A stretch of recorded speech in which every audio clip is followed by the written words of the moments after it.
Hey guys, Jen here from Bent Yoga, and we are in the middle of going through the Niyamas. Now the Niyamas are the second step in the 8-limb path of yoga, and the Niyamas are kind of how you interact with yourself. They're laws or self-disciplines meant to give you a more positive relationship with yourself. And you need to kind of work through these Niyamas, there's 5 of them, before you can progress into the postures and the breathing and all of the stuff that comes later on in this 8-limb path of yoga. And the reason is that these niyamas teach you who you are, okay? The first one is the cleanliness, saucha, and purity. It's all about watching what you put into your body and what you allow to reside inside of you. There's the santosha, being content where you are, not placing your happiness on something in the future that may or may not happen. There's your tapas, which is that inner fire, that motivation to keep exploring and playing and growing. And then that leads us to the one that we're talking about today, which is the svadhyaya. Now, svadhyaya is all about self-study. Now, in reality, this svadhyaya is actually present in all of the yamas and the niyamas because it's all about learning about yourself. So even in the yamas, when we were talking about, satya, truthfulness, you had to sit back and observe yourself if you were being honest with yourself before you could be honest with others. So this self-study is really present in all of the yamas and the niyamas and pretty much every stage. A couple things about this svadhyaya. One is that you are not your thoughts.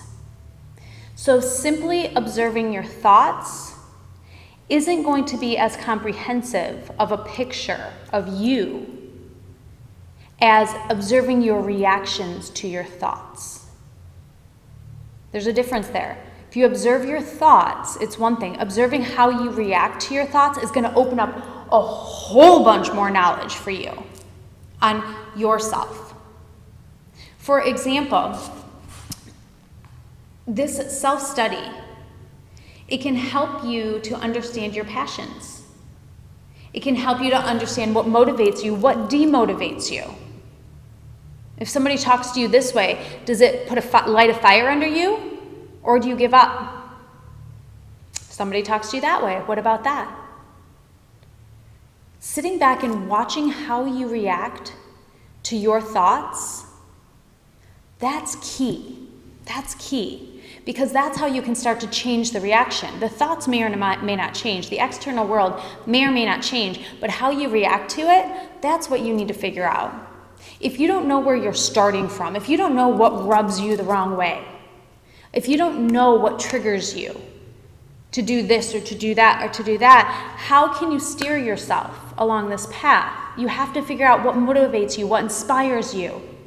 Use more of that. You have to learn what demotivates you, right? What depresses you, what takes you down a notch, and stay away from that stuff. So we sit back and we watch our thoughts, and that's going to teach us a little bit more about ourselves than if we just sat and watched what thoughts popped into our head. Now, this one came into play, maybe it was about 10 years ago or so. And I remember that it was the first time I had that light bulb moment that yoga is more about practicing for the real world than escaping from the real world for an hour. A lot of times people think yoga is, you know what, I'm stressed, I'm going to go in this room and be soft and quiet and beautiful and blah, blah, blah, blah for an hour, and I'm going to escape my real life. And I kind of maybe thought that too. So yeah, it must have been longer than that ago, more probably like about 20 years ago or so, because it was right when I was first getting into yoga. And I was in chair pose. And the teacher kept, get lower, blah, blah, blah, blah, blah, whatever. And something, maybe the 6th time she said it, I finally heard it. I finally heard her asking me to get deeper into this posture. And I remember, you're probably not going to be able to see me, but I remember I was about here in this chair pose, And all of a sudden, I went low. And you want to know what I realized? I realized I was half-assing that posture. I didn't know it until that moment. I wasn't doing it consciously. I wasn't doing it on purpose. But what I realized in that moment is I was half-assing everything in my life. There's a saying, how you do anything is how you do everything. And oh my gosh, was it the truth. I was kind of tired of my job. I was half-assing my job. And relationships, the dating scene, all that, I wasn't putting a lot of effort in. In fact, there was nothing in my life I was putting effort in. I was just kind of blah, going through my days. And that silly chair pose is the thing that snapped me out of it. That when I stepped back and I watched how I was reacting to that posture, and my reaction was zilch effort, it woke me up that that's how I was living my life.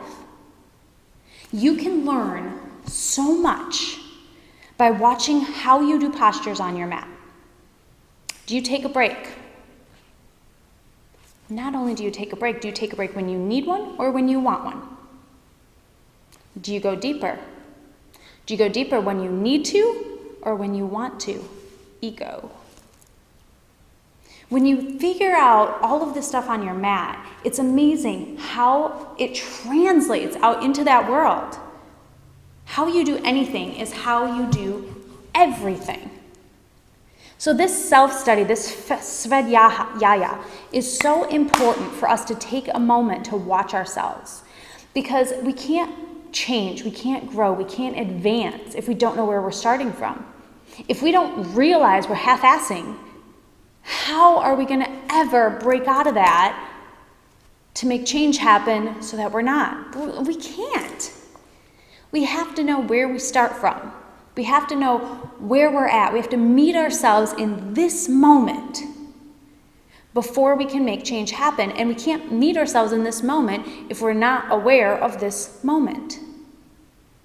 So take a moment throughout your week to check in. How are you reacting when the boss gives you something to do? How are you reacting with your kids? How are you reacting to what your spouse says?